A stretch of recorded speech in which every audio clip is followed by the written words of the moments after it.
बार बार हमें कहा जाता है, मैं मानती हूं, हम सब मानते हैं, India is a tolerant nation. Absolutely we are a tolerant nation. We are the land of Mahatma, we are the land of Buddha. But we are also the land of Krishna, which I said in my very first speech which I made in Paris. जब जब अधर्म होगा, धर्म स्थापित करने के लिए अगर हमें लड़ाई लड़नी पड़ेगी, आतंकियों से लड़ना पड़ेगा, हम वो लड़ाई लड़ेंगे और हम बिल्कुल नहीं झिझकेंगे.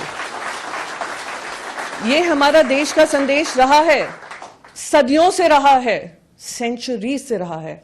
बहुत आए बहुत गए, सबको जवाब हमने दिया. जब जब अधर्म बढ़ा, हमने धर्म का स्थापना की है. ये हमारा देश का संदेश है.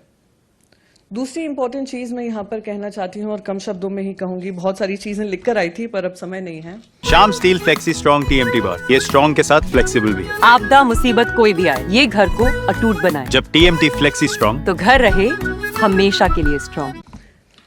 हमने जो ऑपरेशन सिंदूर किया, अपने ही देश में रहकर हमारी आर्म्ड फोर्सेस ने उनके आतंकी हमलों पर, आतंकी जगहों पर हमले किए. ये आतंकी जो जगह हैं वो हमारे देशवासियों ने नहीं निर्धारित की हैं, यूनाइटेड नेशंस ने निर्धारित की हैं. यूनाइटेड नेशंस का काम हम कर रहे हैं उन आतंकी कैंप्स को खत्म कर कर. और यहां पर मैं यूनाइटेड नेशन से मुझे बात आती है, 2 साल के लिए अभी यूनाइटेड नेशन सिक्योरिटी काउंसिल का हिस्सा पाकिस्तान बन रहा है.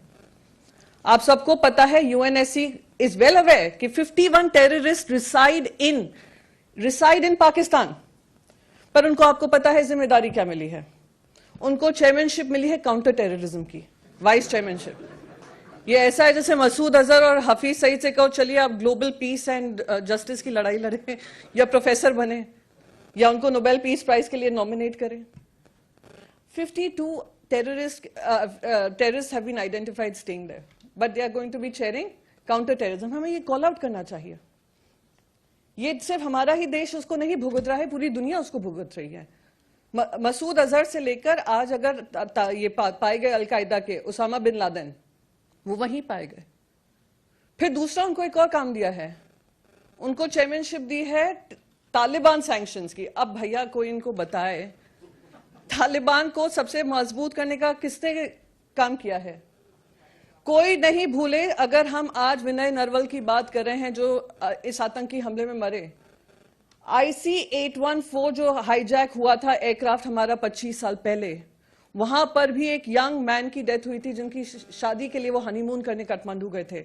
वही 5 आतंकवादी पाकिस्तान के कंडाहर में रुके थे और तालिबानियों ने जो टेररिस्ट थे उनको रिहा कराने के लिए पाकिस्तान के साथ, पाकिस्तान के आतंकवादियों के साथ लड़ाई लड़ी थी. आप उनकी चेयरमैनशिप करेंगे. ये स्टाइल का मामला है. रूपा फ्रंटलाइन.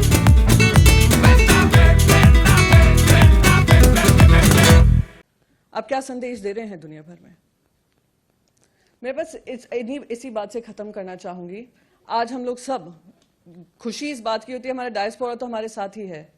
जो उन्होंने कोशिश की, उनका जो अंदर का जनरल आसिम मुनीर जो फील्ड मार्शल बन गए हैं, उनका अंदर का जिन्ना जाग उठा था और उन्होंने वो एक स्पीच दी थी, हिंदू और मुसलमान साथ साथ नहीं रह सकते. आज इंडिया ने ही दिखाया है कि 200 मिलियन मुसलमान हैं और हम साथ साथ रह सकते हैं और साथ साथ रहकर उनको मुंह तोड़ जवाब दे सकते हैं.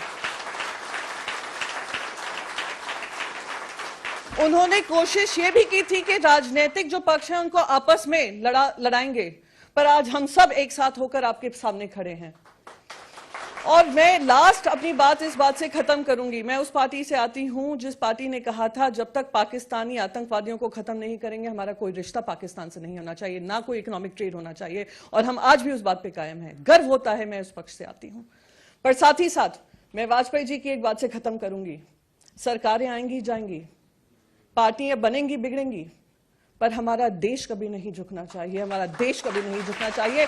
आज हम सबने, आज क्योंकि ये आखिरी हमारा सेशन है, आखिरी हमारा डायस्पोरा इवेंट है, हम सबने ये प्रूव किया है. मैं आप सबका धन्यवाद करना चाहती हूं. उन्हीं बातों से अपनी बात खत्म करूंगी. पर एक बार आप सबसे कहूंगी, जय हिंद की सेना जरूर जोर से बोलिए, जैसे हमारे सैनिक जो बॉर्डर्स पे खड़े हैं उनको ये आवाज आप सबकी वहां तक पहुंचे और वो कहें कि हाँ आज हम सब एक साथ हैं, हमारे डायस्पोरा हो या हमारे देशवासी हो. जय हिंद की सेना.